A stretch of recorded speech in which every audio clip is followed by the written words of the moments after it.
Divrei-hayamim bet, 2 Chronicles chapter 15.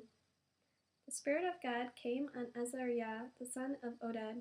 He went out to meet Asa and said to him, "Listen to me, Asa, and all Yehuda and Benjamin.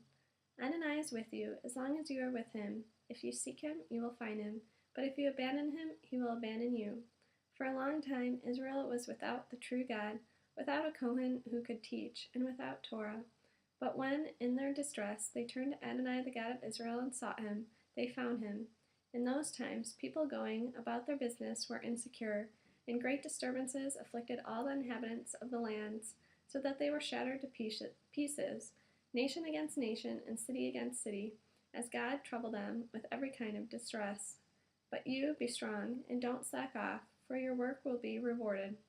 When Asa heard these words prophesied by Oded the prophet, it gave him courage to throw the disgusting things out of the whole land of Yehuda and Benjamin, and out of the cities he had captured in the hills of Ephraim.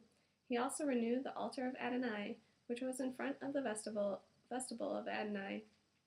Then he gathered all Yehuda and Benjamin, along with those from Ephraim, Manasseh, and Shimon, who were staying with him, for they had defected to him in large numbers upon seeing that Adonai his God was with him.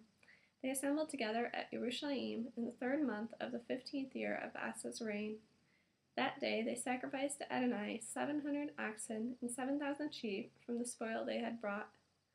And they entered into a covenant to seek Adonai, the God of their ancestors, with all their heart and with all their being. They also agreed that whoever refused to seek Adonai, the God of Israel, should be put to death, whether small or great, man or woman. They swore this to Adonai in a loud voice, with shouting and blowing of trumpets and shofars. All Yehuda was full of joy at this oath, for they had sworn with all their heart, and had sought him with all their will, and they found him, and Adonai gave them rest all around.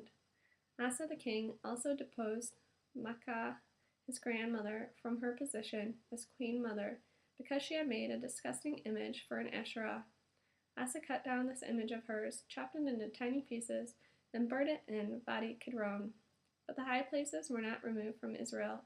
Nevertheless, Asa was wholehearted throughout his life. He brought into the house of God all the articles his father had consecrated, also the things he himself had consecrated, silver, gold, and utensils. There was no more war through the 35th year of Asa's reign.